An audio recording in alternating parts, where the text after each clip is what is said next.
Good morning, everybody, and welcome to the St. Louis podcast. I'm your glorious host today, Eric Brown, sitting across the table from Kris Risner. He's not sitting next to me, which is different. It's new, and we got a new setup. Yeah, we got a new setup. We're not in front of the glass, as you can see, which is also weird. Now I have to turn right to look at Matt instead of left. Everything has changed. Everything has changed on this podcast, but hopefully for the better. As you can see, we need help with signage on this podcast. So with that said, we are looking for sponsors. If you would like to sponsor the St. Louis podcast, reach out to myself. Go to stlouispodcast.com. Feel free to DM the St. Louis podcast page. But we're looking for sponsors, and we have all this magical area to represent your St. Louis brand or business right here. Sign. Yes, please wall come signs. Shove some more nails in our wall. We will be forever grateful to have 80 more signs on that wall. I mean, we probably shouldn't draw attention to the nails. Yeah, there Don't are. worry. They are like shining beacons that the camera picks up. Oh, Each good. one. They're beacons of light. No, so we need to put those stars. Remember, you ever have a sleepover at someone's house and on the ceiling, glow in the dark the stars. glow in the dark Yeah. stars? Yeah. Dude. Healing stick. Oh, those are so good. I don't know why I never put any in my room, but anytime I went over to someone's house and they had those, I was like, nice. It's like I that's had a moonscape wallpaper. Terrified the shit out of me. moonscape wallpaper. Yeah, it was the moon Yeah, on my entire, like, the biggest wall in my room. the whole And, thing.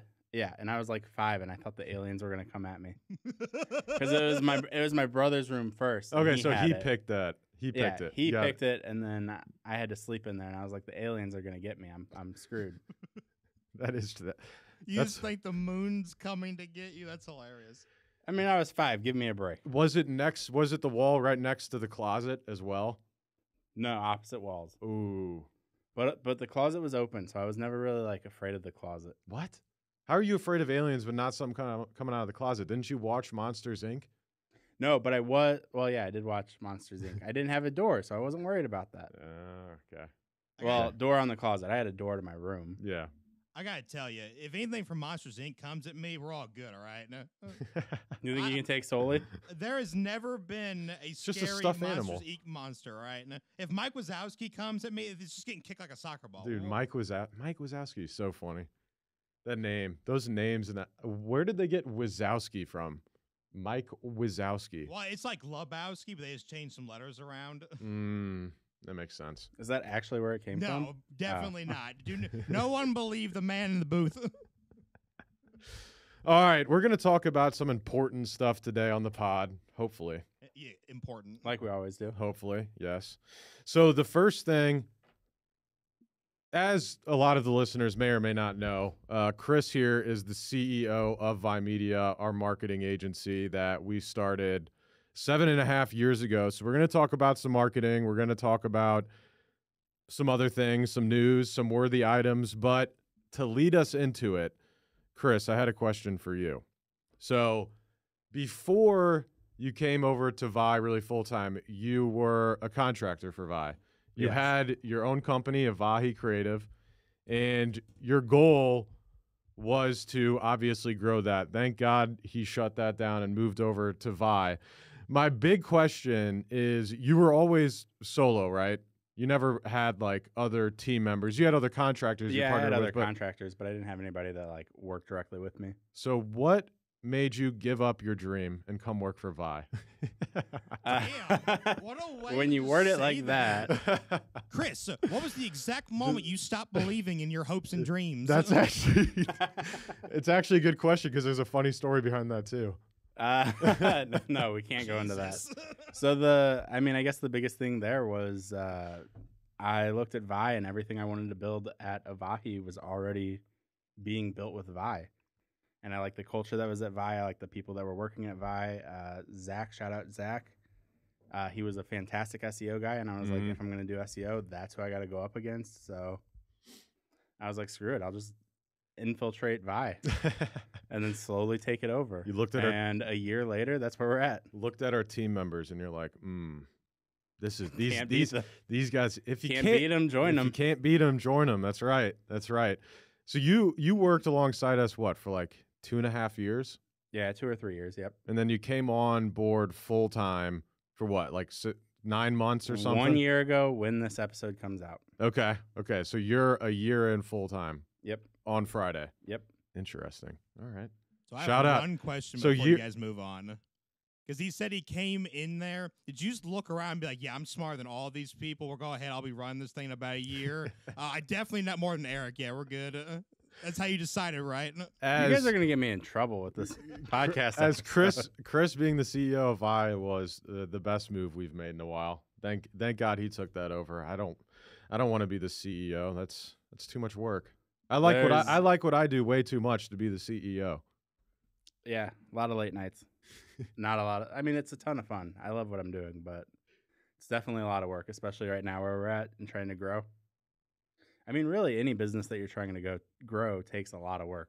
It does, and we've been doing it for 7 years, and every single day I walk into your office and I'm like, yo, we need to do this. Yeah, every day. Add it to the to-do list of never-ending shit we need to do to continue to improve our business. I'm always amazed, though. There's a ton of companies that, like, they never seem like they're improving or working on anything. Yeah, definitely. I mean, I don't know where to go from that. There's not even a question there. No, I was saying it blows my mind because we're always doing shit for all of our companies. Like, there's always something to do. If not, there's way too much stuff to do. I mean, the list on my board, because I keep my to-do list on my board, is like 20 things internally to do to improve our processes, and then 20 things to do for clients, and then 20, it would be nice to do these one-day things. Yeah. Yep. And that's pretty much how everything breaks down. And damn, do you take shots between each of those? Like, I did one today, shot. No, I should. He has some Boss Hog whiskey in there for when we hit our revenue goal for this year. So that'll be nice. We'll have to bring it on the pod. And then we could do it on the pod. Oh yeah, there That'd be definitely fun. needs to be like celebration episode. Yeah, when you guys reach that goal, come in for a celebration episode. Make sure the people from Vi actually come this time, not just 2 of you. I mean, yeah.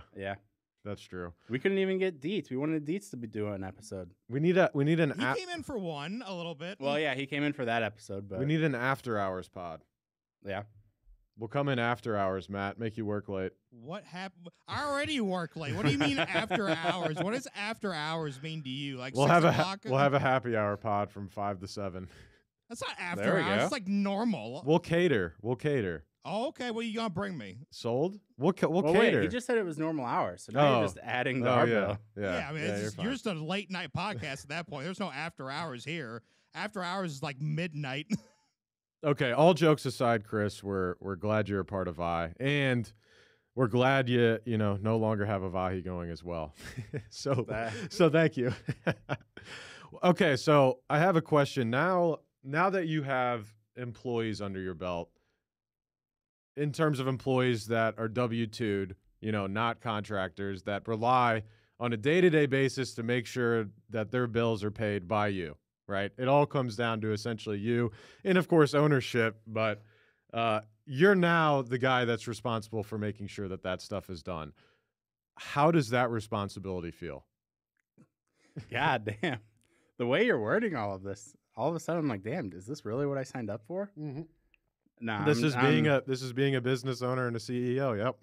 Yeah, I mean, going from 0 people to essentially 10 people is a very crazy feeling, especially since part of why I came to Vi was because of the feeling I had once I got married and being worried about like providing for her, and then to essentially do it with 10 other people. But honestly, I mean, we've got a good team there. You are a big part of it, so you're not, it's not just on me. Yeah. You're our chief sales officer, so that's right. You got to be selling Shout out for us to. Shout out if you need marketing services, Vi.media. Let's go. There we go. Or just message me as always. Yeah, or me. I can sell too. we don't have to go through Eric. Kris did say years ago that he learned a lot of his sales skills from me, so I just shout out myself. The only 2 people I've seen sell are you and Garrett. Well, and I'm not going to sell like Garrett. We know who's better. So I had to learn from you. We know who's better. Yeah, that's right. Garrett's not here to defend himself either. So the reason I don't think anybody can sell like Garrett. Like he wings everything. You heard it here. Preparation is key for for how we talk to people. So the reason I asked that question is when we started Vi, I mean, really, it was just the owners. Like, we didn't really have anyone. It was us just feeding ourselves. And then once we got employees, like, that was like the next step, because that was what we were all scared of. Was like, we were all fending for ourselves as owners, and then hiring that first full-time employee is taking that step, because then not only the owners can, you're sacrificing already. So you're sacrificing your own pay, you're sacrificing your time, your mental fortitude and well-being, maybe even your physical health as well, depending on what part of the process you're in. But taking that step and hiring that first person is insane. And that's like, you hear it all the time when you talk to business owners. It's hiring that first person. It's always those solo business owners that they find it like impossible to take that step, because it's the biggest step after starting your own business, is hiring the first employee. And then every single night now that you're CEO or business owner, and this has been this way for 7 years now, you're just like, hopefully we can make payroll next month. Hopefully everyone gets paid. Hopefully this all goes to plan. And it always goes to plan, or at least we've never had an issue where, we're in some sort of dire financial state, which thank God. But still, we definitely have times of up and down where you're like, holy shit. I mean, that's just the nature of the business, even just with cash flow. Mm-hmm. Even if you're making a bunch of sales, somebody pays late, and next thing you know, it gets a little tight on the 15th. Yep. Or on the 1st. Yeah. The 15th and the 1st. Yeah, those are the dates to look out for sure. The same dates we also run a majority of our clients on too, so it adds up. Almost as if there's a process to it. Yeah, that's right. That's right. Okay, so this isn't. Hold up. Yep. You're not interviewing me. This is a collaborative podcast. Let's talk about degrees. Okay. So marketing degrees. I got a degree in marketing. Okay. Garrett does not have a degree, mm-hmm. and you got a degree in health science. Mm-hmm. Do you think marketing degrees matter? Do you think a degree matters? So, hot take is degrees don't matter, right? If I'm getting the clip right now for social media, marketing degrees do not matter. If you're not a doctor, an engineer, you heard the shit. If you're not a lawyer, you're not a doctor, why are you going to school? With that said, I think wasting a bunch of money on schooling is beneficial if you know what you're already going into it for.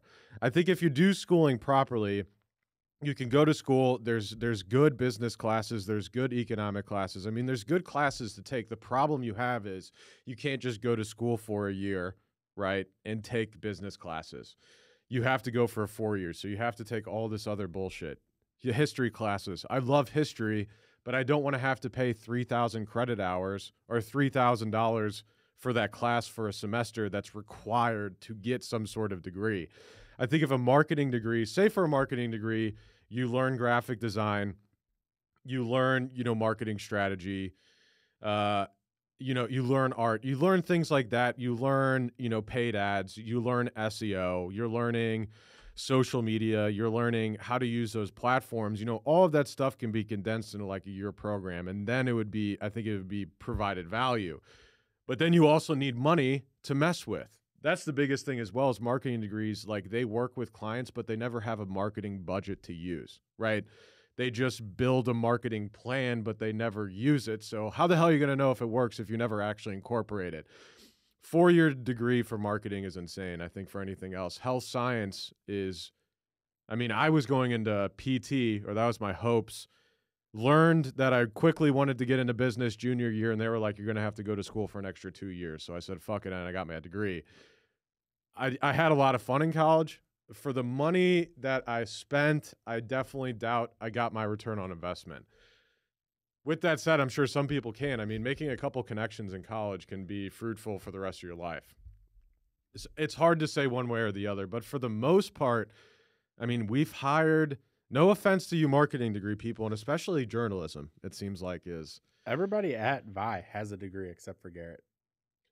Yeah, but does in it mean some anything? sort of degree. We've hired a ton of. I mean, we've went through probably 5 to 10 different marketing people with marketing degrees, and they haven't turned out to be anything more than Yeah.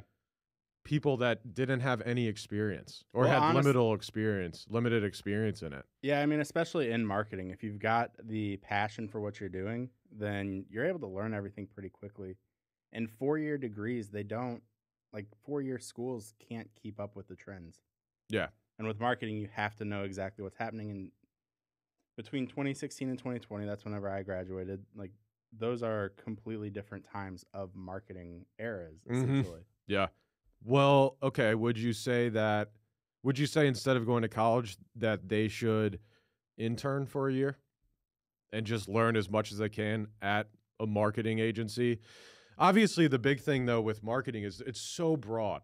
Like there's so much to do in marketing. Like we do digital marketing, right? Yeah. I mean, we do digital marketing. We do social media, we do Google Ads, we do SEO, we do web design. Of course, we do some graphic design and things like that, but at the end of the day, we're digital, right? We're not creating, maybe we'll get to this point, creating TV ads and things like that, a whole creative side. We have creative people. We don't have a full like creative department, right? We don't have clients are coming to us and spending $150,000 on a marketing strategy. We'll get to that point, right? But right now we don't have that. So it's like there's so many different avenues to go into marketing. I mean, really the biggest thing is what do you actually like to do? What would you want to do? Do you want to be on the performance end? Do you want to be, driving analytics? Do you want to be driving numbers? Do you want to be on the client side on sales and, account management? Do you want to be, there's so many different avenues.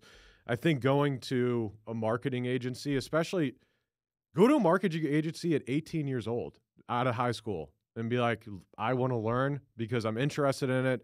But say before my parents want me to go to school, great. Wait a year, go work at a marketing agency, go work at 2 for 6 months, intern at 2 different ones for 6 months and see if you actually like it. Do marketing agencies still hire interns that have absolutely no experience though? I feel like hopping into freelance and selling yourself would probably help you more than interning. When I went to Webster, they Working did with actually have an internship program where it was required to get your degree, you intern at least at one place during the time period. It was a class requirement, and that was for all aspects. There was audio, marketing, video games, whatever. You had to do at least one, so they want you to get that practical But that's your experience. last thing you do. Yeah, That is and- your last thing you do. That's exactly right. It's so stupid. How is that not And we the did that first too. thing you do? How is that you're going into a degree for X? How is that not the first? That should be the first semester of college. It should be a first and last. Like you go in there knowing Or it should be the nothing. whole it should be the whole time. Well, You should be working. Why are you going to class the whole time? I learned better on Hands World, getting real world experience, actually doing the stuff versus sitting in a classroom and being lectured at. They have to do something to get the money out of your pocket, right? No, I they know. can't I mean, just I ship think- you off. Yeah. I think marketing and design school should be ran like a trade school. Yes. Should. 100%. And I went to the Art Institute first, and that's one thing that I think they did really well was that they were more like a trade school and everything was hands-on. We had 4-hour classes. We were doing like photo shoots every day, Yep.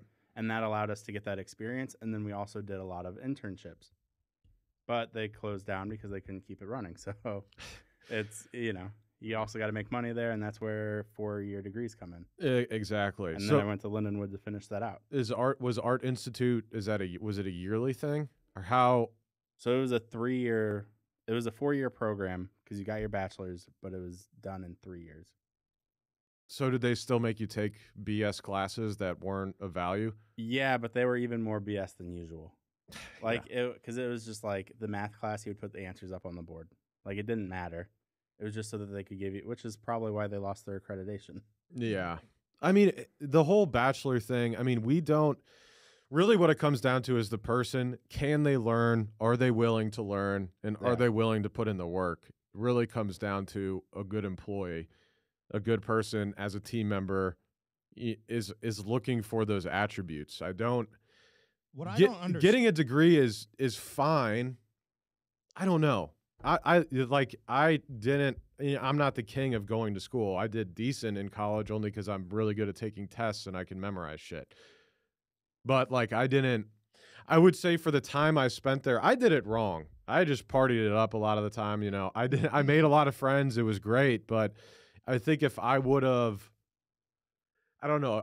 I just feel like if I would have instituted college differently, if there was avenues there really wasn't like business stuff though to do at Mizzou. There wasn't like, I couldn't like join a club and like do anything that I was actually interested in. Or maybe I just didn't look hard enough, to be honest. It could have been 100% my fault. Versus now, I feel like it's a lot easier to find those groups. I mean, when I went to college, I don't even think there was like Facebook groups. Or maybe they're like we're talking. You're really aging yourself. We're talking about the basics. Yeah, I'm 30 years old. Do they have the internet? We're talking 10 years ago. Like I had an iPhone 4S. Like we're talking dated. Oh damn. We're talking slow internet. Yeah, dude.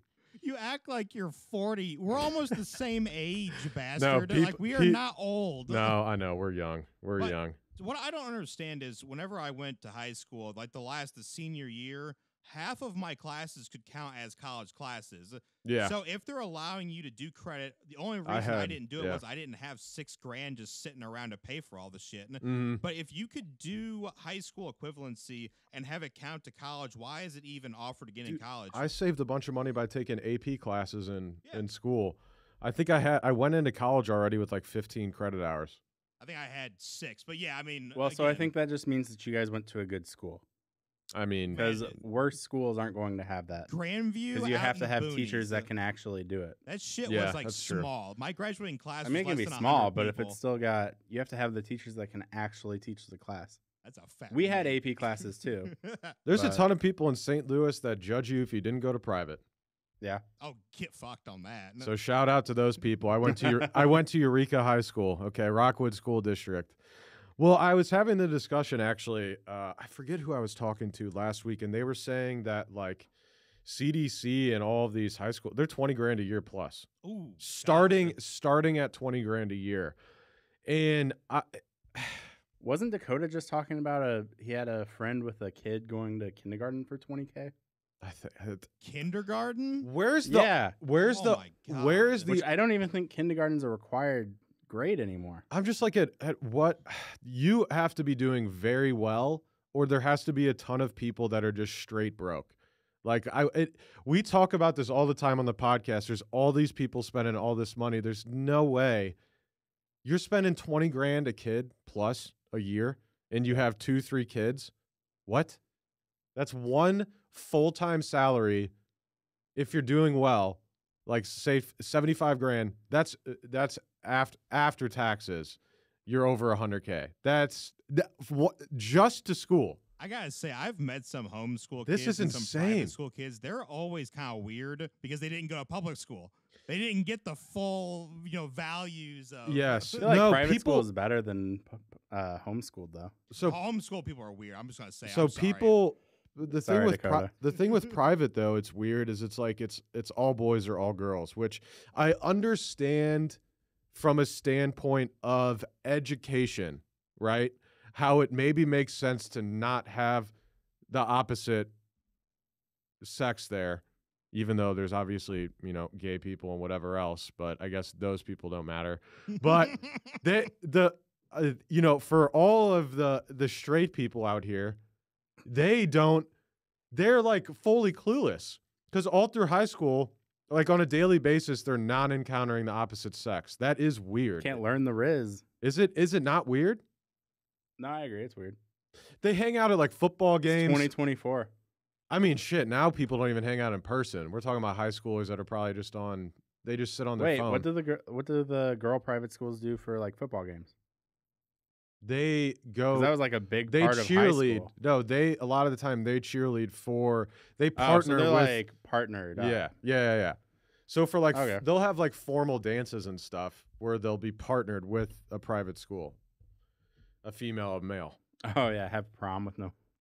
Just dudes. Yeah. Dude, a prom with just dudes. Honestly, shout out to the homies. School dudes. Shout out to the homies. Yeah, that'd be a rage fest.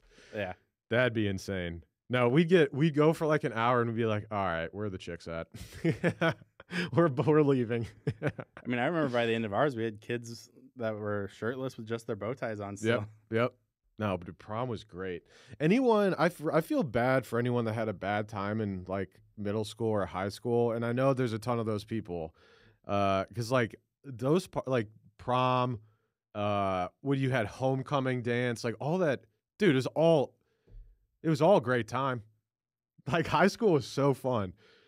I also feel bad for the people that say it was the best time of their life too, because that's pretty rough. that's pretty sad. That's rough. That's sad. Shout out to you, letter jacket football players that that killed in high school that are now doing.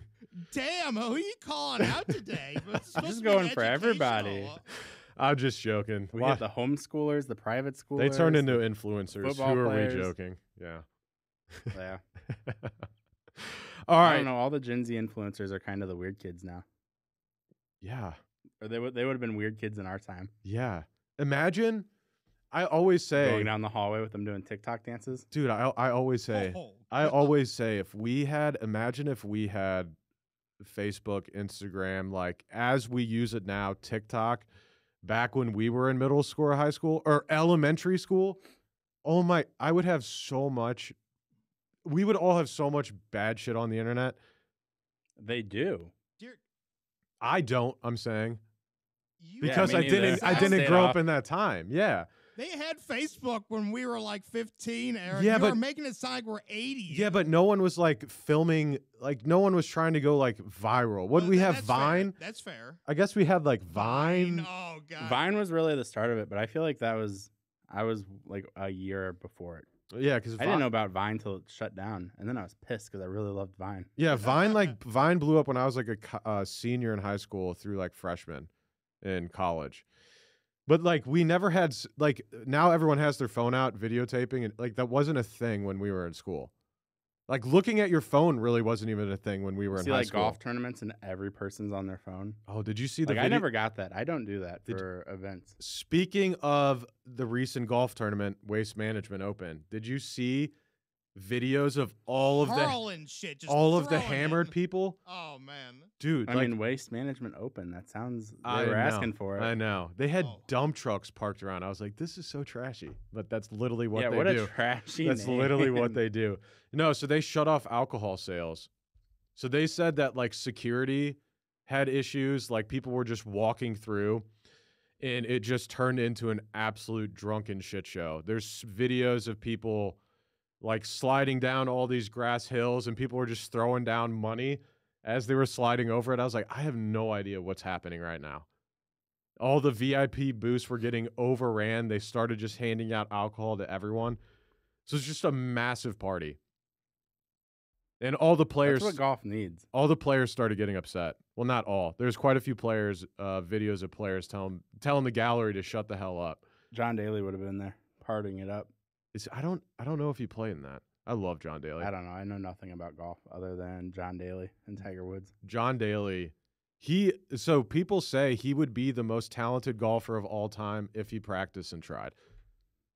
Yeah, but instead he got wasted. Instead, and he's a party animal. smoked cigars while he would play. Instead, he's a party animal. The interviews with him, if you've never watched them, after you finish this podcast, go to YouTube.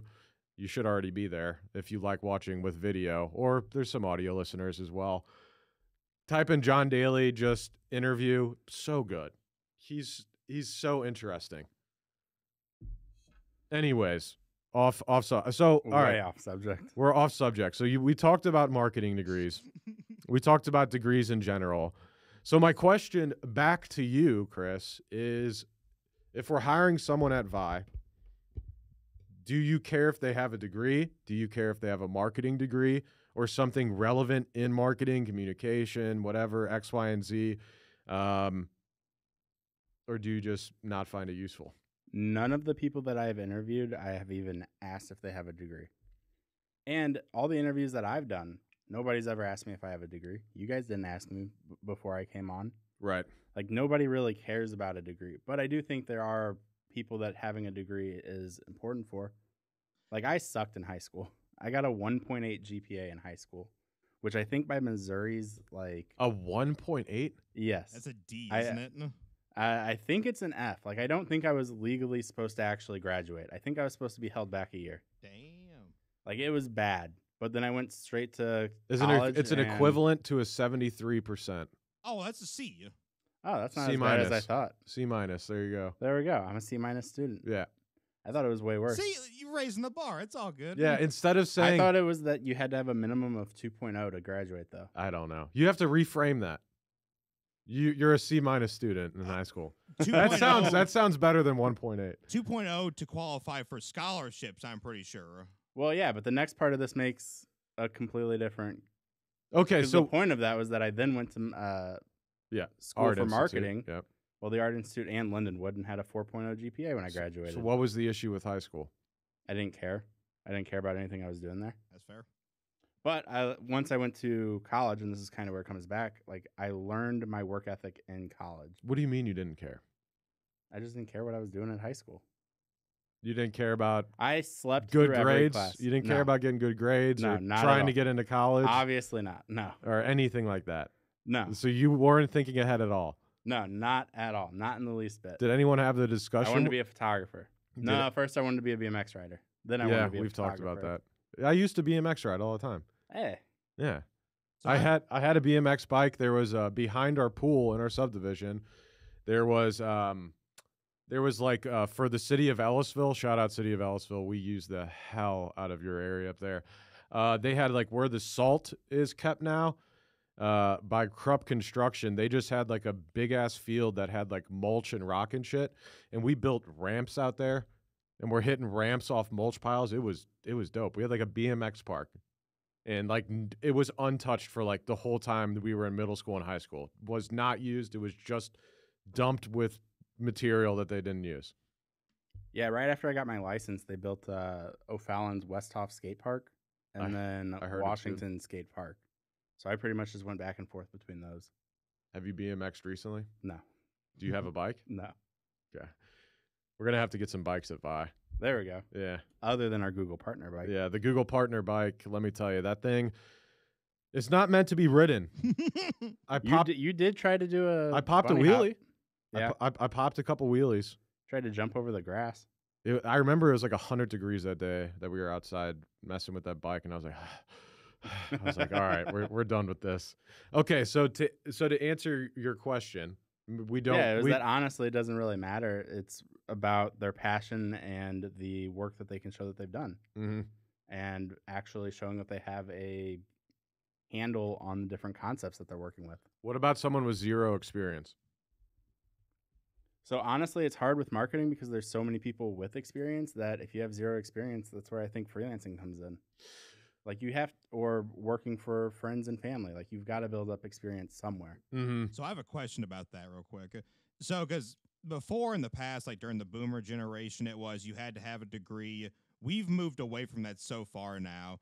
So would you say it's almost more beneficial for someone to not do college at all, go and work at a place for, say, 3 years, and then just try to go into an industry they want with just work experience, no schooling, well, past high school, of course. Look at trade schools and getting experience, like Kris said, volunteering your time for free. I mean, I know a lot of the gurus say it, but I mean, it is an easy way to get some clients. It's just be like, hey, let me manage your social media for free. Let me do X, Y, and Z for free. Get some experience. And people hate to say do it for free, but instead people will go and spend $20,000+ a year on college where they are not making any money and definitely getting less experience than you would working. Because now, is that just because people have finally kind of, Well, if gotten everyone has a degree, it's useless, right? If every single person has a degree, then the next step is, well, now I have my master's, now I have my doctorate. It's like people are just going to be in school forever. forever, yeah. Because we definitely moved away from it then. Because I know, like, say, for example, when my father started getting a job, he had to have a degree. Like, a college degree was a requirement to be a manager anywhere. Yep. But now, hell, I could go get a management job probably in a factory somewhere. All they're going to care about is, have you held a consistent job for 2 or more years, and will you show up for work the damn day? Well, right. So your parents had to have a degree. So that's what they taught you. Yes. So then all of their kids went and got a degree. I got a degree. And then now everybody's got a degree, so it doesn't matter anymore. But because it no longer. And there are a ton of kids I graduated with that I would not hire them at all, because they are just like the program was not good for them. Okay, so in 1980, the average cost of attending a public degree granting school, adjusted with inflation, is $10,000 right now. $10,000 money right now. And the average, how much is the average? Man, I wish.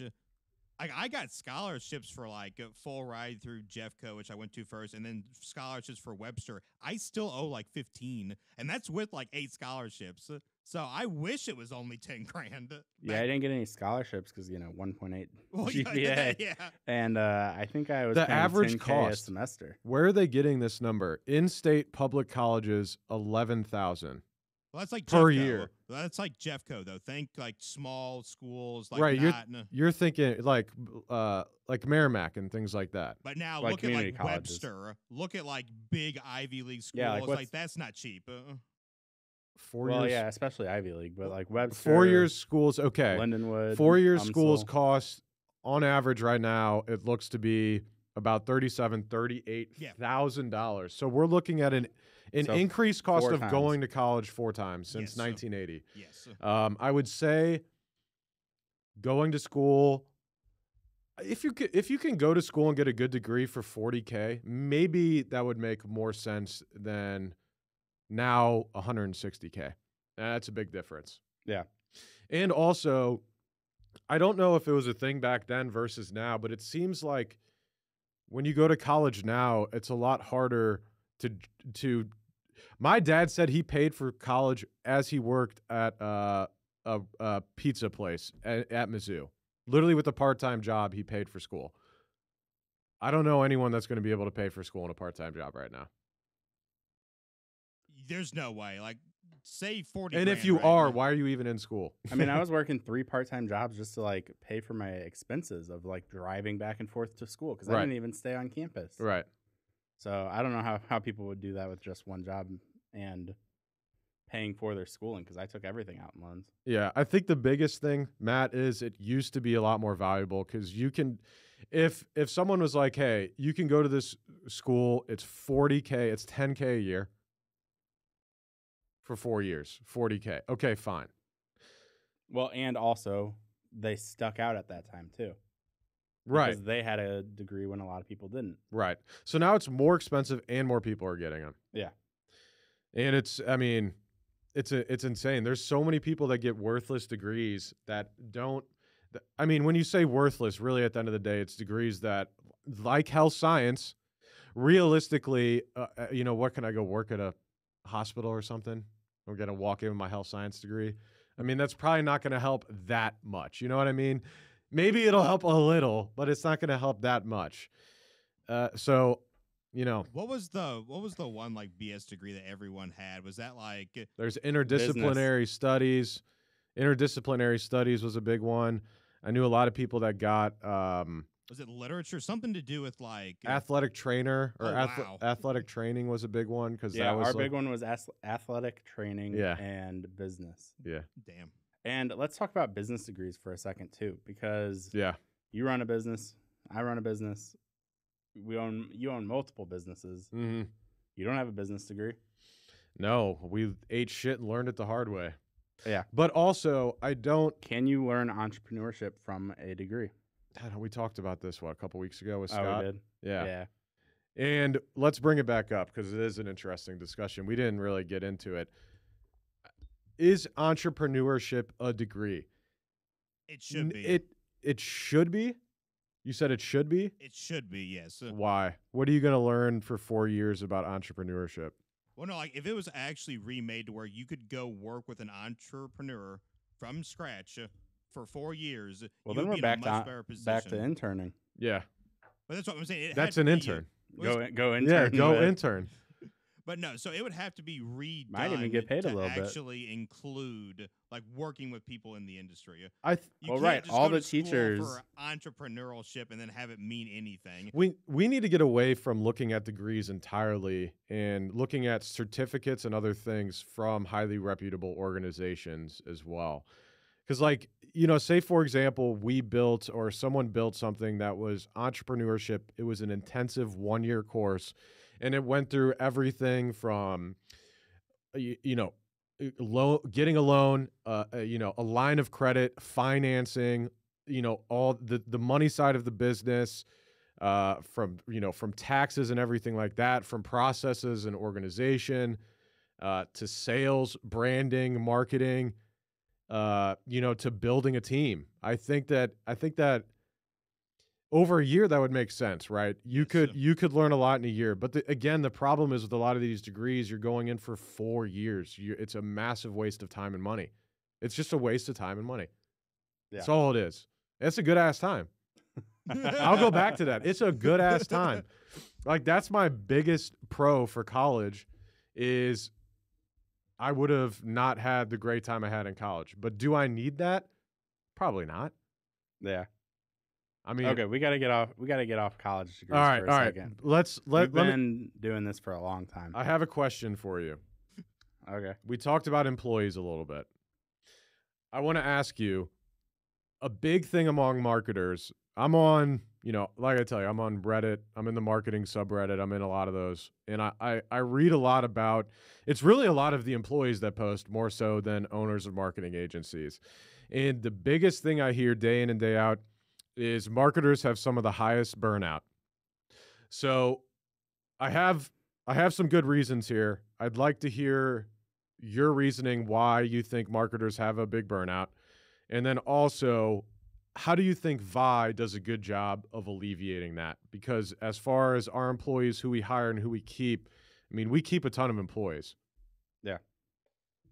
So, I mean, for burnout, I think it really comes down to, especially in marketing, it's so easy for an entrepreneur to get into marketing. So they like to start marketing businesses. And then these entrepreneurs start hiring employees, and they expect their employees to work with the exact same work ethic that they do, even though they're not actually owning the business or anything. And that's where the burnout, I think, comes from a lot of times, is the entrepreneurs putting all this pressure on the person to do the exact same thing that they're doing, even though they're only getting paid, $30K or whatever. Right. And I mean, that's just crazy. You can't expect an employee at your business to care about your business the same way that you do. Mm-hmm. And marketing especially is really bad with that, especially because there's so many, like, it's salespeople who get into entrepreneurship and start a marketing agency, or it's creatives that started their own business like I did and get into it that way. And then they go and work with a company, and they're like butting heads because it's two different ideologies. Yep. So yeah, marketers definitely have a lot of burnout. One thing that I think Vi does really well is, I think it's really comes down to culture. Yep. And like, we've got unlimited PTO. A lot of people use unlimited PTO as an excuse to not allow PTO. I was about to say corporate bro, Instagram, shout out. Yeah. And I mean, we have unlimited PTO. We recommend people to use it. Everybody takes at least 1 week. Plus we give them off 1 week during Christmas. Yeah. And then they all take off like anytime they need to. Yeah. And I don't think we make fun of them for it or anything. No. Like corporate does. Yeah, making fun of someone taking off work. It's like, please. Yeah, we have made people take vacations. We're like, go take a couple of days off.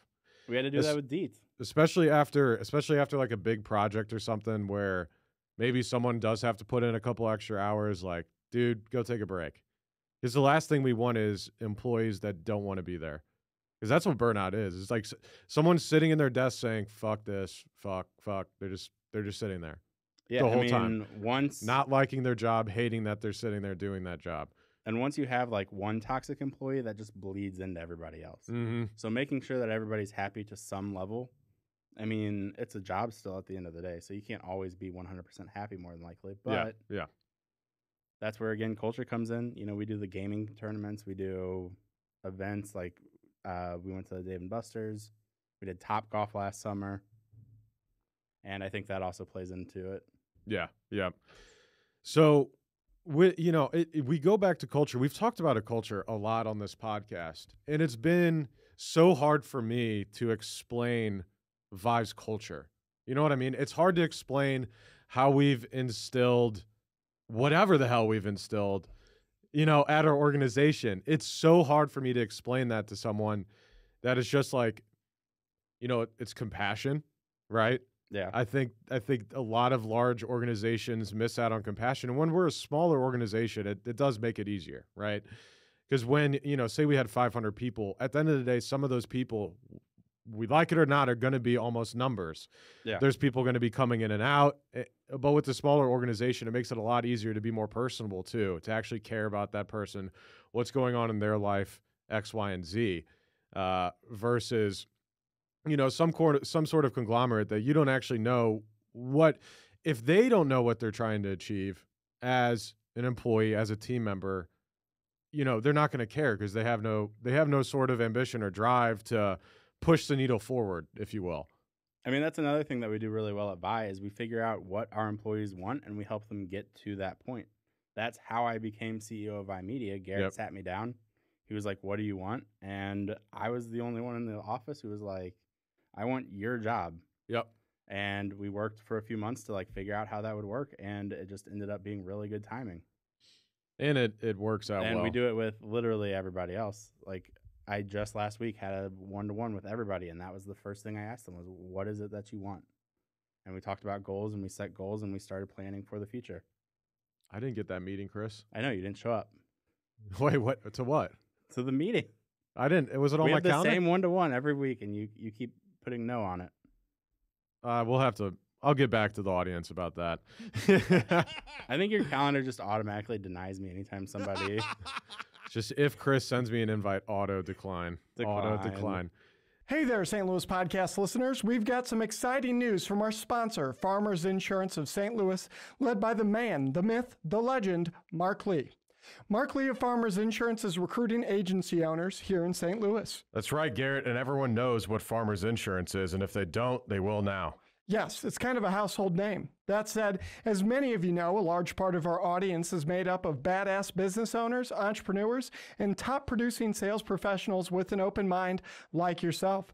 Farmers Insurance is currently searching for driven individuals who aspire to own their own business or already own their own business and want to add another income stream to join the Farmers Insurance brand and own their own insurance agency. This is a stellar opportunity to build your own insurance agency from scratch, take over an existing agency, or if you're just a slow roller, we know you the guys out there and ladies, get paid to train under an existing successful agency owner before starting your own. Holy shit, Eric. That means that whether you have experience as a business owner or you've never heard the word business before in your life, there's a pathway to owning your own business through Farmers Insurance Agency led by Mark Lee. That's right. You can become a Farmers Insurance business owner even if you've been homeless in the past, just like you. Yeah, thanks.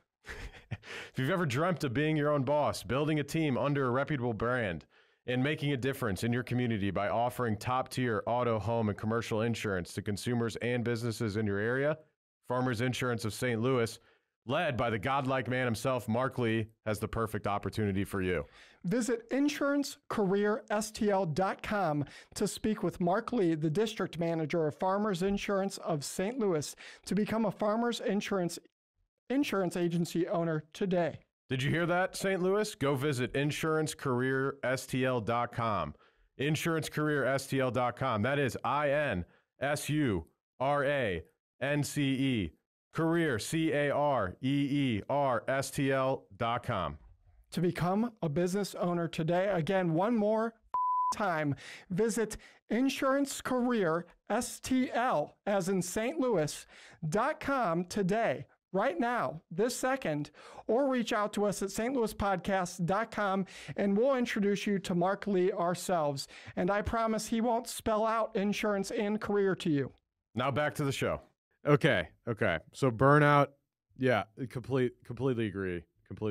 Okay, so I wanted to talk about branding versus performance because for the longest time we have talked about performance-based marketing because for smaller organizations that's really what they need then and now is money in their pocket. What can we do to generate them business immediately?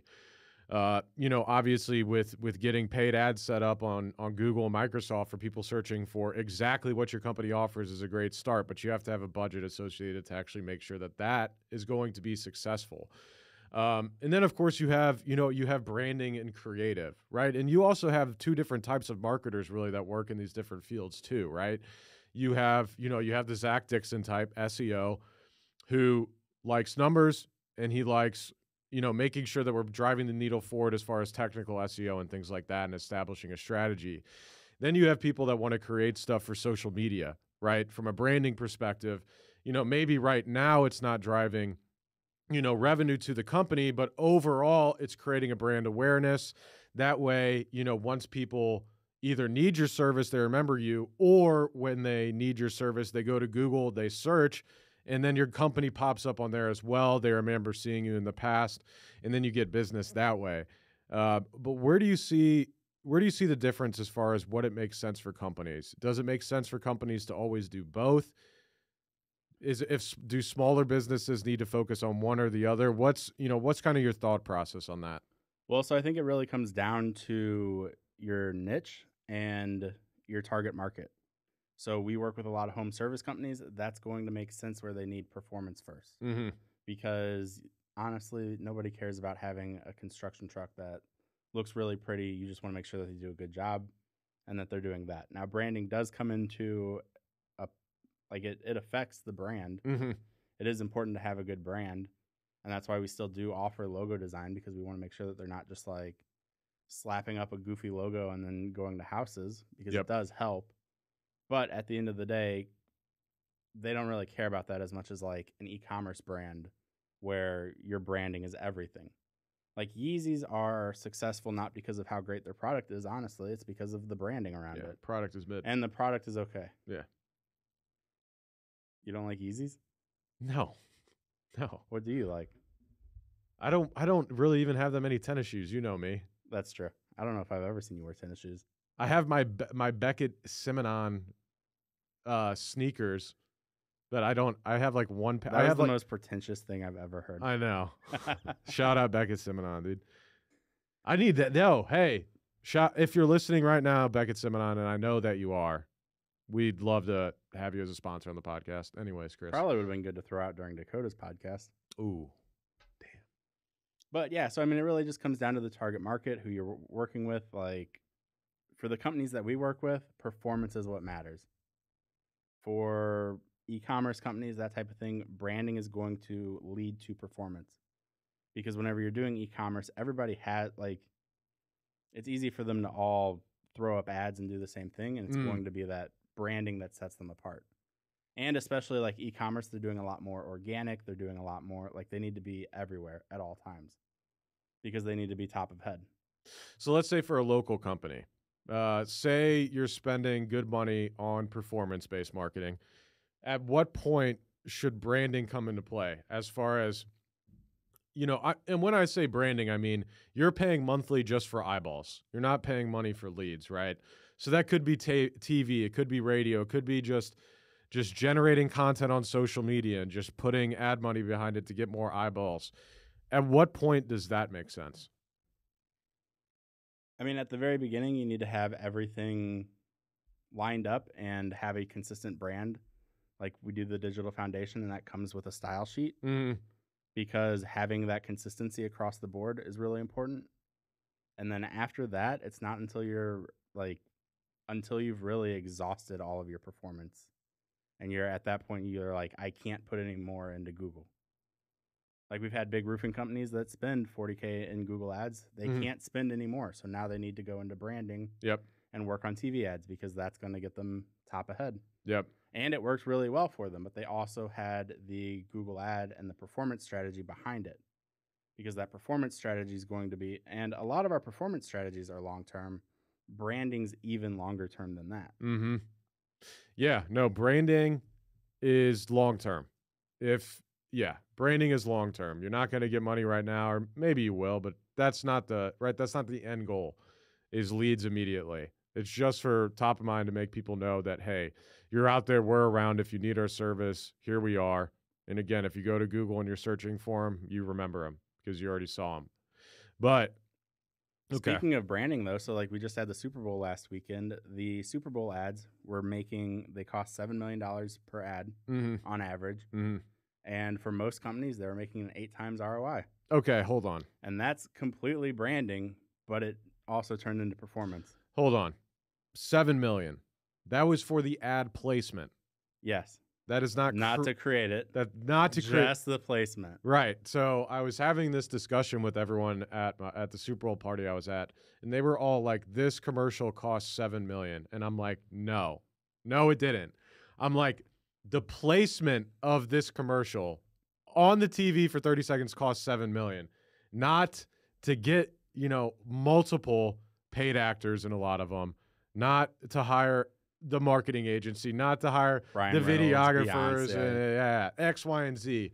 I'm The like, spaceship. I mean, who knows how much a spaceship I'm like, costs. I guarantee the cost of those ads is probably more than the placement of the ad. Wow, no, it Yeah, might be the definitely. other way. I think it would probably cost, what do you think, $2 million to make the ad and then $7 to place it? No. I mean, it also depends on the ad. I mean, so if you have a celebrity in some of those commercials, those celebrities are getting paid millions of dollars to be in that commercial. Yeah. Each. Like the Beyonce Pepsi commercial probably cost 10 mil plus to. Let me see if I can find like one. Like how much Beyonce they alone paid. probably made 10 mil off of it. What do you guys want to do? Do you want to do the Pepsi one? Because you mentioned it. Or which one do you want to do? See how much they got paid for it? No? Well, did you? Temu had 2 ads. Can we talk about Temu real quick? Oh, God. I didn't see them. I didn't see their ads. Temu had 2 ads. First of all, Temu apparently is losing a bunch of money. Sweatshop. This is a scam. Yeah. 100%. Well, it is a scam. Yeah. They're just selling literally bootleg shit, and people love it, and it's insane. Like, that is peak consumerism at its finest by America. It's like Wayfair, but worse. Dude, have you used it?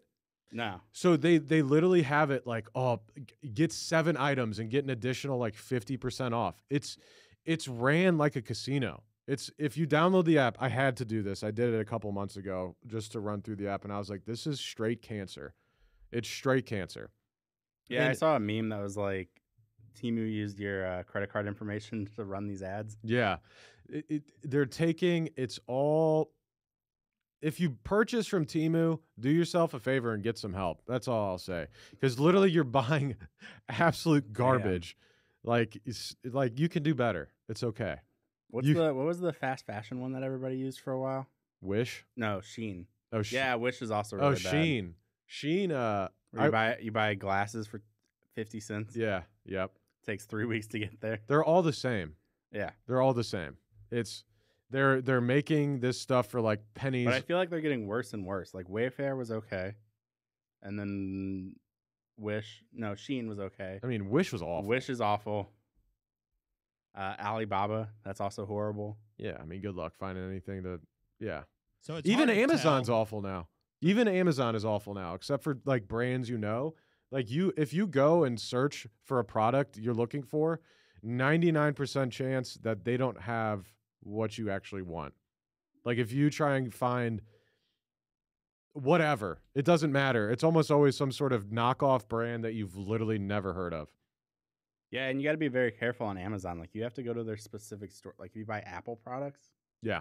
like just looking for an Apple pencil, you get like 100 different counterfeit ones. Yeah. You got to go specifically to the Apple store. Yeah. It's ridiculous. Okay. So Temu dropped $21 million on the 3 Super Bowl ads. That's just the cost of the ads. wait, they had right? 3 ads? They had 3 ads on the Super Bowl. So $21 million right there. The cost of one of them was 1.2. That's for the 30-second one. Okay. I can't find the minute one. I'm just going to double it. We're going to say 2.5. This company dropped at least probably $30 million on the Super Bowl this year. But did Temu even have like a celebrity sponsor in there? I don't think Because so. like some of like the T-Mobile commercials had a lot of celebrities. Well, yeah, but they spent more. But that's a good indicator, though. So you're saying 1.2 like Jason million Momoa, for Zach no Braff. Okay, so see, actors. So probably like you said, 4 or 5. Yeah. A lot more because you have to pay those people. Damn, 1.2 for like just us, just people like us going there and getting paid. listen to this. Temu loses about $30 per order. Damn. So it says that one analyst, Sanford Bernstein, states that if Temu keeps hitting its targets, it could lose over $2 billion by 2025. So how does this business model make sense? It doesn't. Are they laundering money? Where's it based? Data. Data. They're laundering data. That's Oh, what there it you is. go. Because they Yep. take your shopping patterns, everything. They get into your phone. That's why Temu is supposed to be considered spamware or whatever. Okay. Yep. Yeah, I downloaded it to my phone, then I deleted it. They Fuck got that. they got my info. They got your info. There you go. I had to use it. I had to. You did not have to. You're gonna see it- You- you're No, gonna see because I a- didn't understand how bad it. Dude, I should have videos. You should I'm have sure it's on looked first. YouTube. You're I'm gonna sure have it's a on $2.2 YouTube. but million charge tomorrow for I didn't. the No, I didn't. Super Bowl I didn't put commercial. card info or anything. And Good, okay. So he's good. all they had was my email, Jesus. my spam email too. So Oh, they there you can go. go ahead and send whatever they want there. All right. So yeah, Temu, it just like any other Chinese, it seems like app. It's just trying to collect data from the United States citizens. So keep supporting China, 100%. To all you people that still use Temu Hey, did you know or that ever use Temu. Singapore is in China? Wait, what? Singapore, it's in China, right? No. I'm going back and making fun of the people the fucking senators that roasted the poor dude. No. I was like, I don't know who you're talking about. Okay, I got a question for you, Kris. You're So- asking me a lot of questions. So going back to you know what? Fine, I'll bring something up. All right. So let me talk about some mindsets, some things to think about when it's coming to marketing. So again, this comes from years of doing this, and I think one big thing that we've really worked on at Vi and kind of changing not only our clients' perspective but our own perspective is getting as many leads as possible. 2, instead of production numbers have to hit X for me to exceed financial expectations.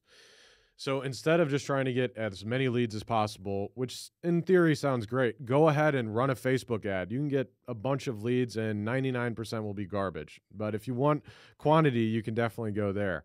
Instead, looking at it from a standpoint of if we want $250,000 in sales coming from this marketing avenue next year, we know that our close rate is this, that, our conversion rate from someone on the phone to actually scheduling, an estimate or a consultation is this.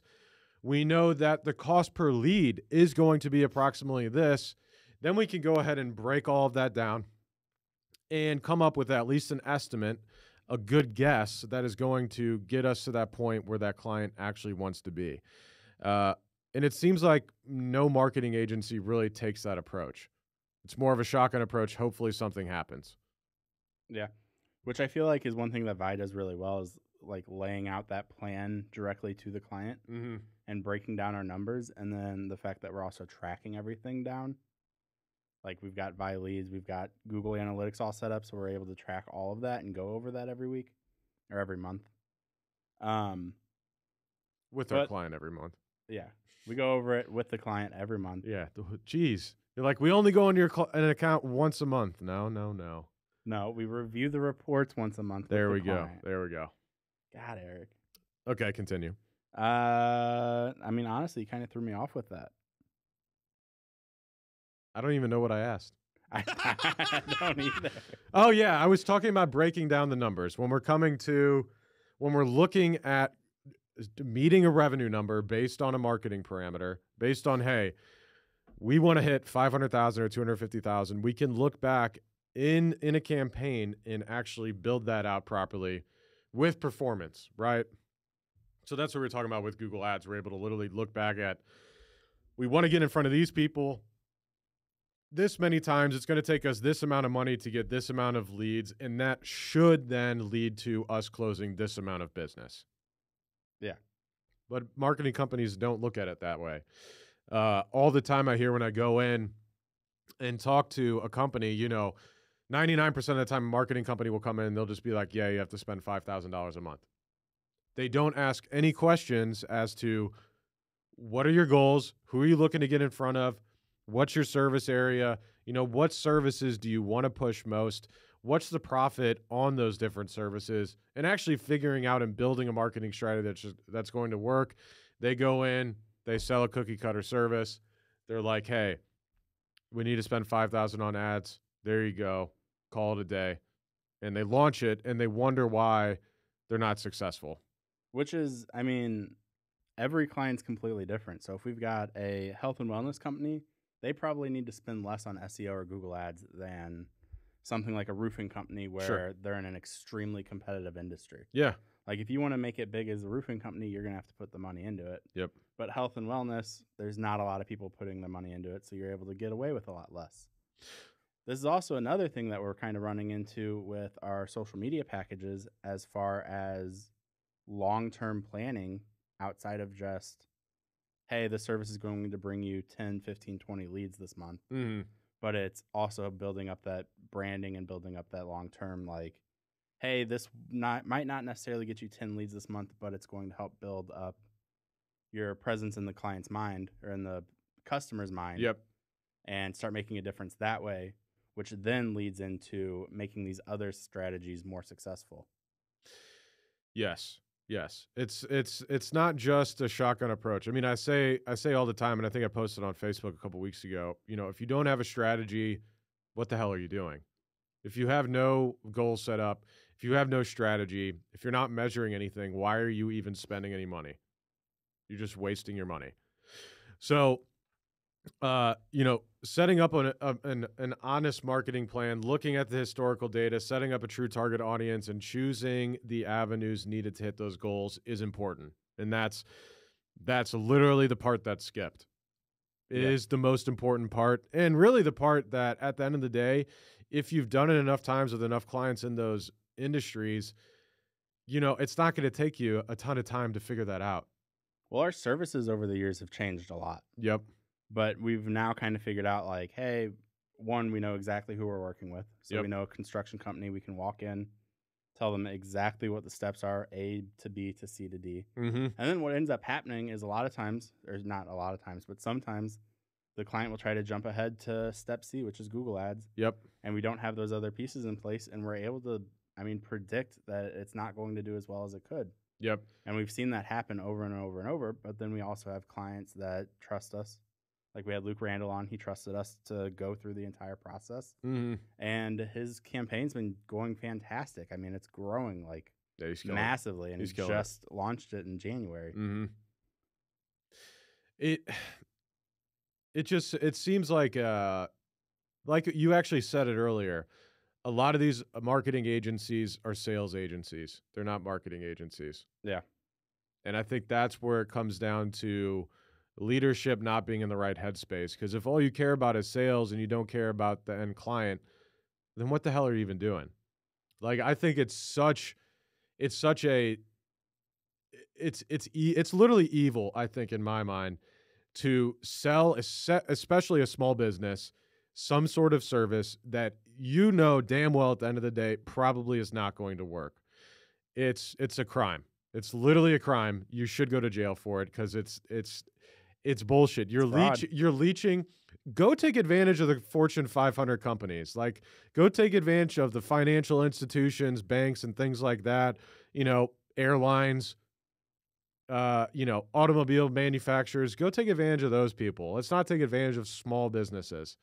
We want to be the Robin Hoods, people. I mean, especially in the market like St. Louis, we're not as big as a New York, LA, Chicago. Like, we have to be doing really good work to actually succeed in this market because everybody talks to each other.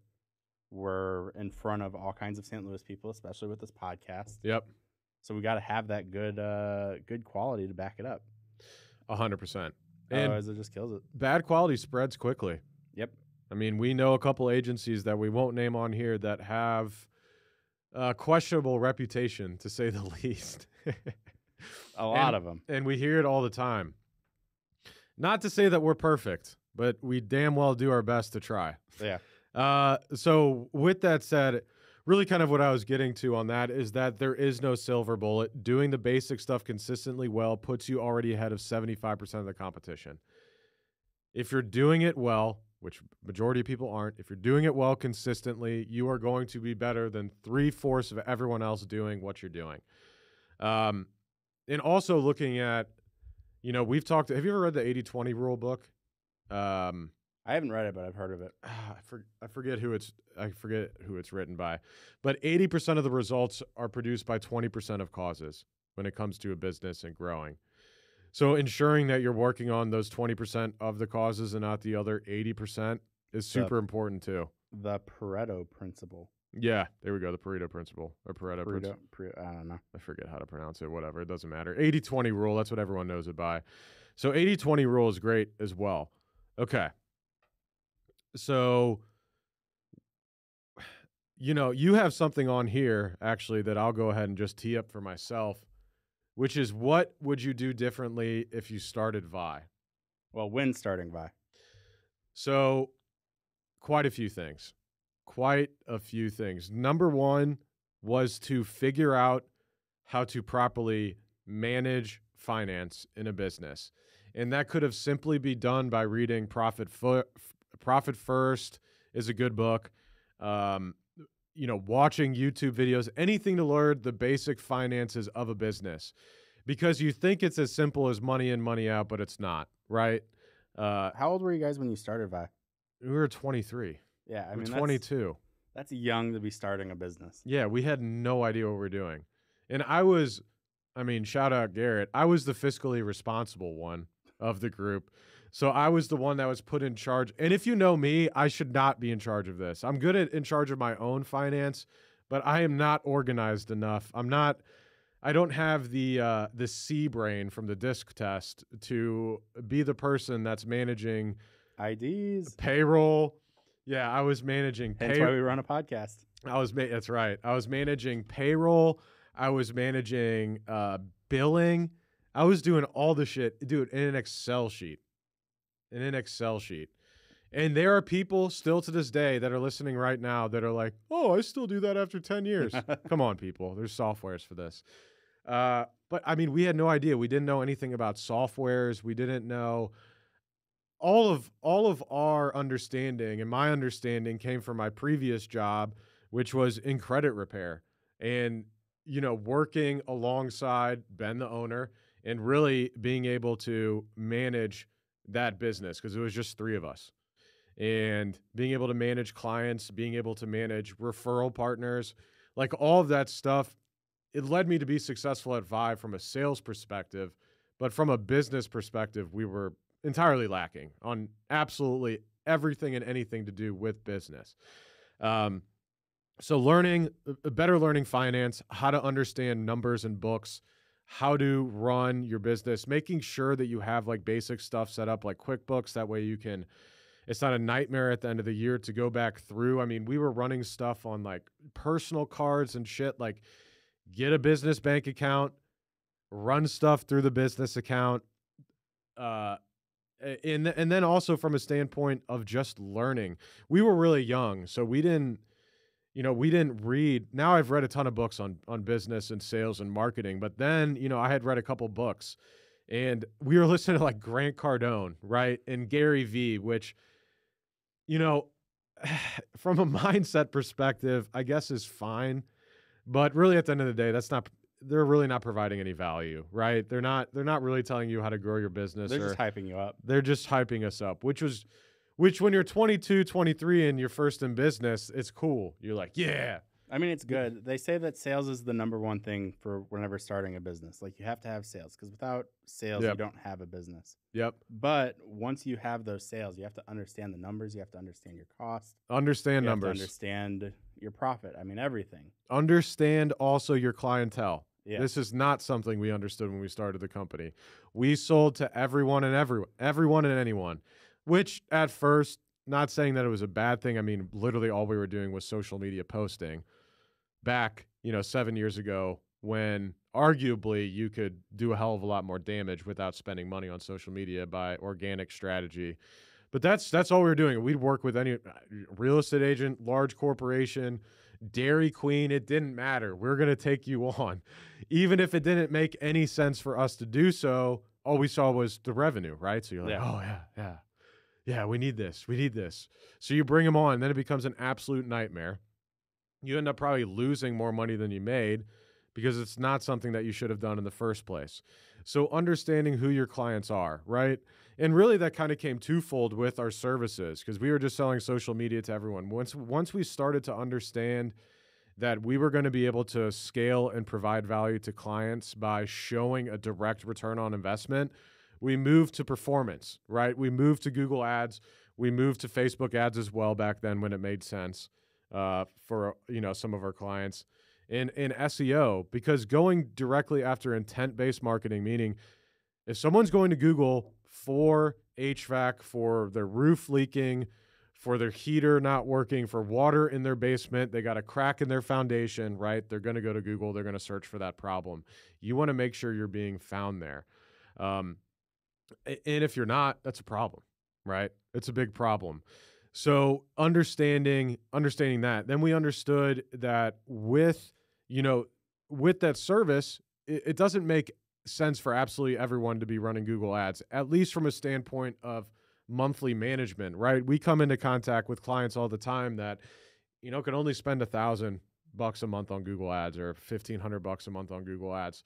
Well, if you add in our management cost alongside your small ad budget, we can't work with you. I mean, It's too expensive. We could, but once you look at the numbers to make everything work, it just doesn't make sense. It doesn't make sense. Right. So going back to that, so then we realized home service companies are great, right? Because we know that on average, they're going to have sale volumes over $1,000, right?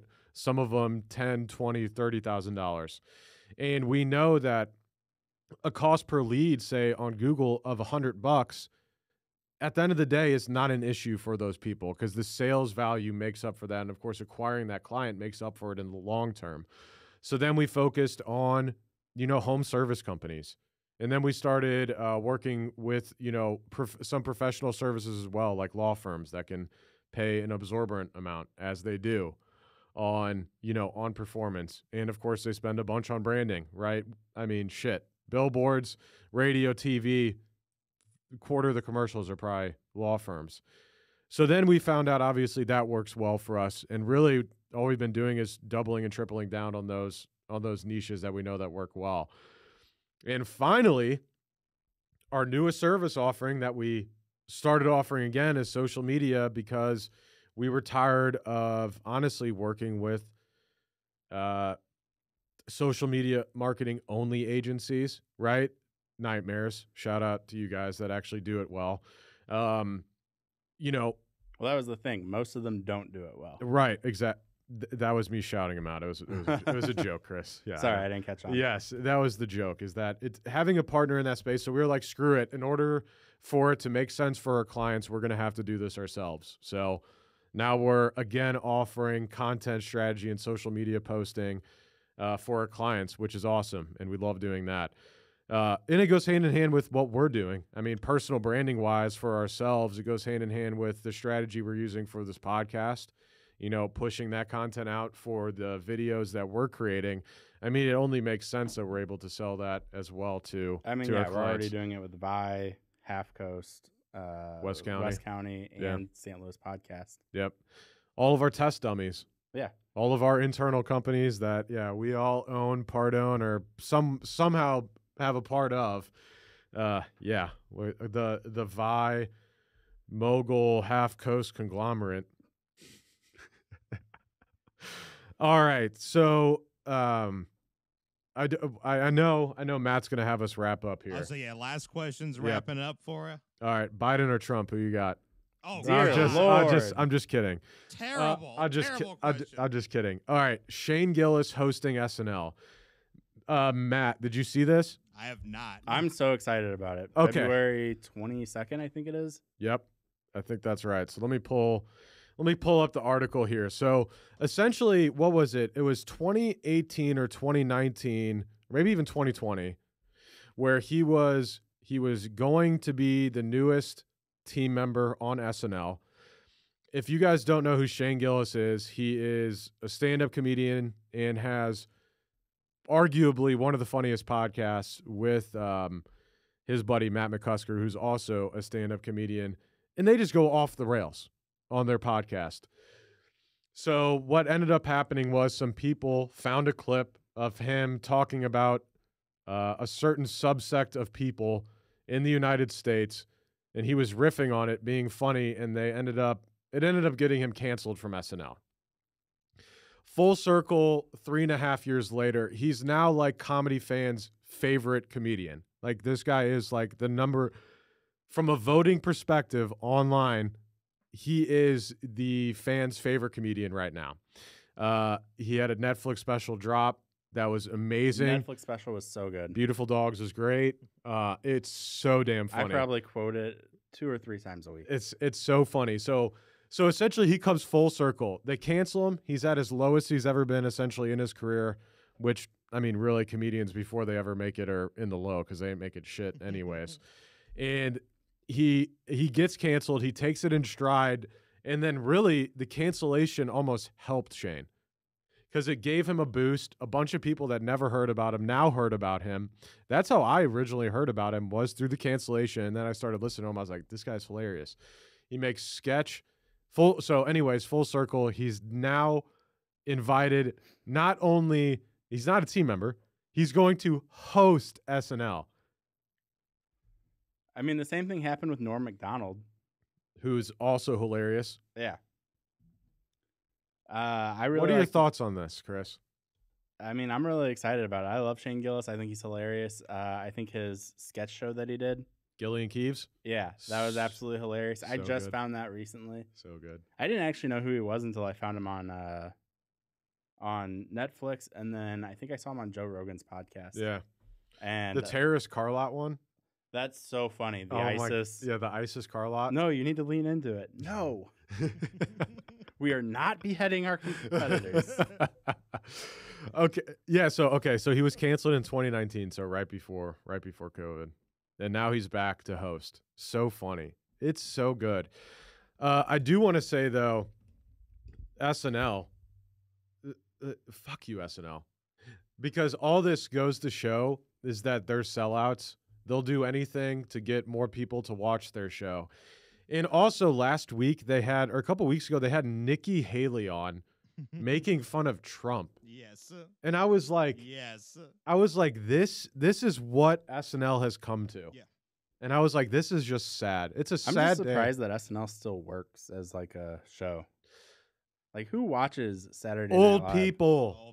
Old people. Right, but none of the comedy is for old people. My parents or my whole family. I feel like they probably do better on YouTube than anywhere else. Every single Christmas, they have to watch the one SNL skit of where they switch jokks. No. Like the that's like the only good thing left. The kissing booth or something. Oh yeah, I know what you're talking or about. not the kiss. It's where they're both in the booth. They're making fun of each other, how they look, right? No? Or is it something about boobs? I have no clue. But they're not the only company doing that, though. Did you hear about Johnny Depp getting replaced in Pirates of the Caribbean? I did. I didn't actually bring this up, but yeah. Did you see it? Not to sound like an absolute asshole right now. He didn't get fully replaced though. Disney. It's not. Disney she's is not Jack Sparrow. Disney is replacing the lead with an African American lesbian female character. Yes. So Jack Sparrow. As if Disney has not learned enough over the past 2 years and losing $180 billion in market cap value by not only becoming woke, spending a bunch of money on a bunch of other shit that hasn't turned out for them, but now they do this? This is their comeback? I think they're trying to push Depp completely out. Like, they wanted to get rid of him with the Amber Heard crap. Obviously, he was found innocent of that. They should pay him $300 million to come back. I think he said he didn't want to come back. Also, he did. It's Pirates of the Caribbean, like 8. 6. So 6. Yeah, but Oh, he wow. built it all for himself. Like, name one person I in think Pirates it's of the time. Caribbean that you know besides Johnny Depp. I Barbosa. I don't know the actor's name though. The woman. Keira Knightley. Yeah, Keira Knightley. Okay, so congratulations. That's it, But like, though. it's only the first 2 that people. I didn't even know there was a 3, 4, 5. I didn't know there's There's I didn't know. World's End and everything. I didn't know there's a 5th. I'll say that for sure. I'll say that for sure. But how can you replace? So if someone we don't that even built know a that there's a 5th, franchise? how can we actually have an opinion on what's going on with Pirates of Hold the on. Caribbean? 6? Let's see how much. We didn't watch it. They don't give a fuck about us. But then you just end it, right? It's like Fast and the Furious. What if they actually went out of the way and replaced all the main people? Just make a different show then. So the 5th one made 800 million box office. Damn. God. They spent 200 and they spent 300 mil on it. Hey Disney, listen. I don't have the same views as him. If you need a lead, Hey, another Disney. white male. I'm You just suck. They don't want you then. They don't I'm want just- white males anymore. I'm just saying, like, what are you doing? They- What are you doing? Who Man. are you trying? Who is your target audience? We just talked about marketing. We just discussed marketing for 45 minutes on this podcast. The marketing of this movie makes no sense. Who is your audience? But she's not playing Jack Sparrow. She's she is the replacing him. lead. She's Yes, replacing him she's- as the lead. Replacing him as the lead, but she's not Jack Sparrow. But Jack Sparrow's A lot not- of the people that have been complaining think that she is Jack Sparrow, and so they've gender swapped and race swapped Jack Sparrow. Oh, I haven't heard But that. she's a no. completely new character. Well, no, as it's the mostly lead. that As Jack- the Yeah. le- Jack as the Sparrow will lead not be pirate. Other lead. He people will not can be the lead. lead. He's had 5 movies. This is like this He's is had 5 chances. this is like and the 5th one sucked This apparently. is like Battlefield 2 or which Battlefield 5 was it where they put the woman on the front cover and everyone flipped out? Oh, that was shit. I know what you're talking about. With, like, One of the prosthetic battlefields. arm. Yeah, one of the Oh. battlefields. This is exactly that.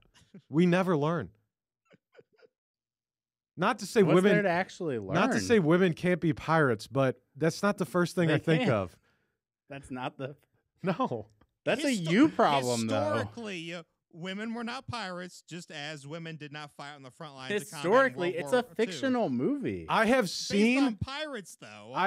hold on. Okay, were you upset about Little Mermaid? I have what was Little Mermaid? Mermaids can't be black; they got to be white. I mean, That was whenever I think about a mermaid, she is white.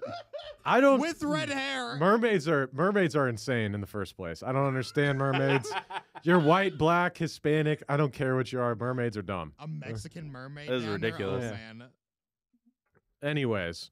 To answer your question, though. Anyway, so Somali pirates. Okay. Okay, let's think about everyone's seen the movie with Tom Hanks. Yes. I'm the captain now. What is- Captain Phillips? Captain Phillips, thank you. You know how many female Somali pirates there were on that ship? 0. 0. And that's a documentary. It is. That's not a documentary. Based on a true story. What are you talking about? That movie was a documentary, right? It showed you what not to do in every situation. You don't do that. Again, to all the listeners, I really couldn't care I really couldn't care about this Pirates of Women the Caribbean. still occupy these important secondary roles in contemporary piracy. Secondary roles. I mean, We're not saying that they weren't important. We're saying that I didn't get Women in stabbed in the piracy. eye with a sword by a woman back when I was running rum and coke, all right? Yes, fair. Pretty much. there are around 100 known examples of female pirates, about 40 of whom were active in the golden age of piracy. Let's go. All right. Let's go, Chris. Some women have been pirate captains and some have commanded entire pirate fleets. Oh, shit. Let's go. Who we got? We got a pirate? We That got a being name? said, they're mostly Chinese I know Anne Bonny, and that's it. and Asian. So, I know Anne Bonny, and that's it. maybe that's the real issue with. Maybe we should talk. Maybe I'm taking Pirates of the Caribbean as like a documentary because I'm like, that's how they did shit back As in a the day, right? documentary. They had those wooden boats, right? Black They Flag. come from yeah. the Choice. dead. I've played Black Flag. I've played Assassin's Creed Black Flag. This is how it was, right? Or watch Black Sails. There you go. That's probably closer to the reality. Hey, I am smart enough to say I don't know shit about piracy.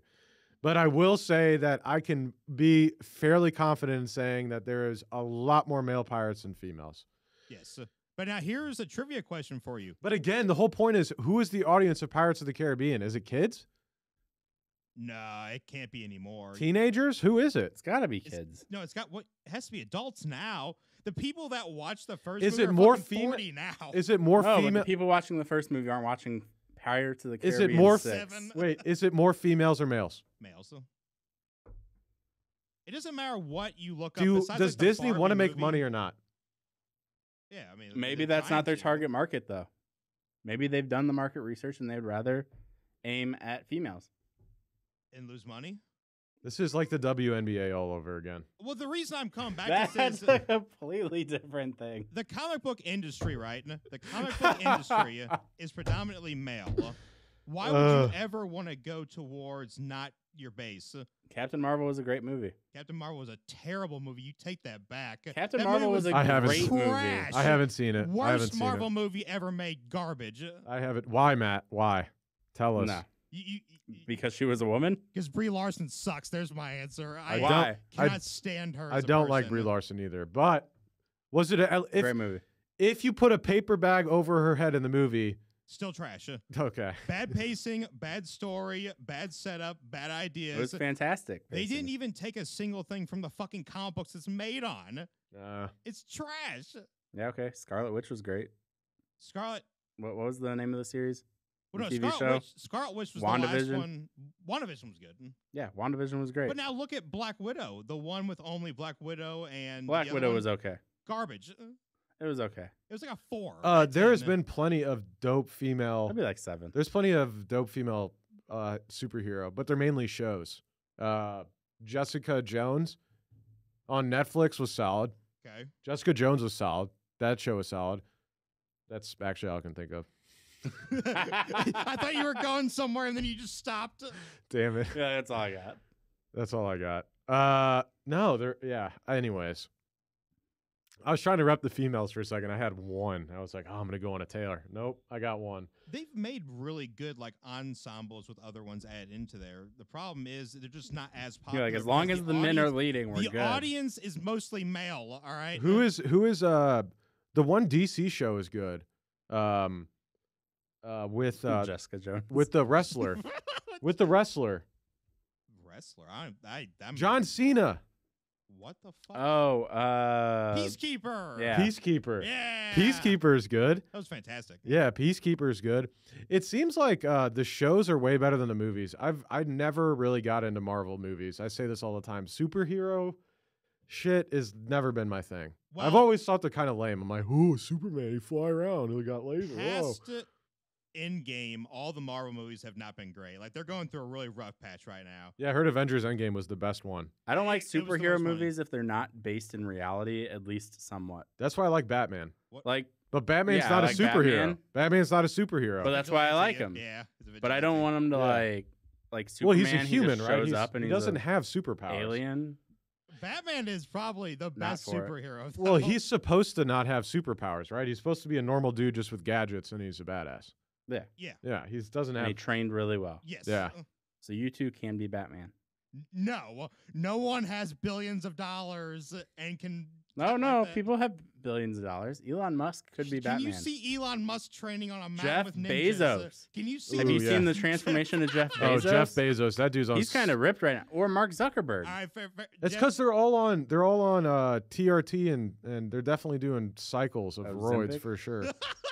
They're definitely doing. They're at least doing TRT minimum, all of them. But They're is getting that- juiced up? you have enough money to never work again, so you need something to fill your free time, so you work out, get cut. Yeah, so they start taking down or they are a vigilante.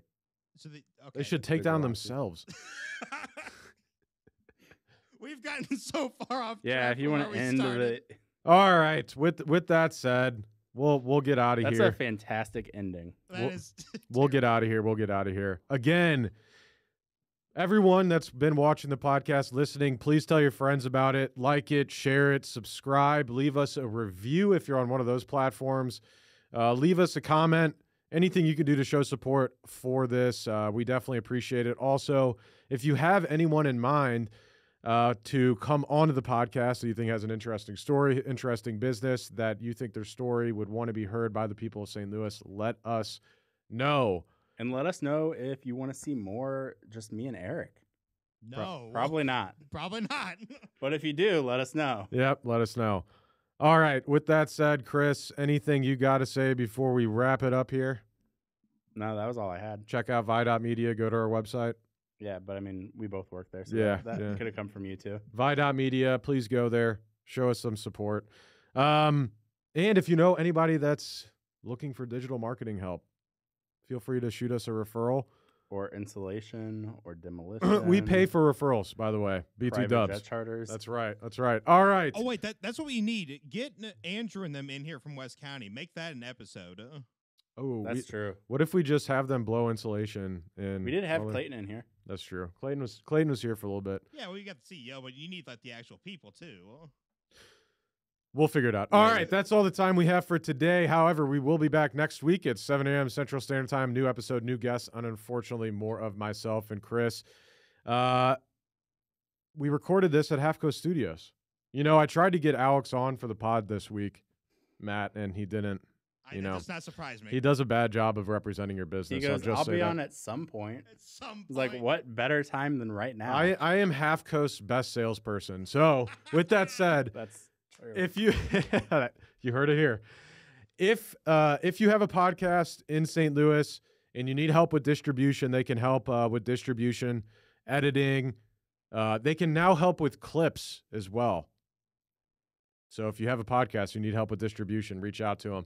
Also, if you're looking to record a podcast here in St. Louis, they can help you out as well. Feel free to go to halfcoaststudios.com. We're here in Creve Coeur, Missouri. All right. It's been a pleasure, everyone, today. We'll see you all next week. Thanks, Kris. Thank you. Peace. Hey there, St. Louis podcast listeners. We've got some exciting news from our sponsor, Farmers Insurance of St. Louis, led by the man, the myth, the legend, Mark Lee. Mark Lee of Farmers Insurance is recruiting agency owners here in St. Louis. That's right, Garrett, and everyone knows what Farmers Insurance is, and if they don't, they will now. Yes, it's kind of a household name. That said, as many of you know, a large part of our audience is made up of badass business owners, entrepreneurs, and top producing sales professionals with an open mind like yourself.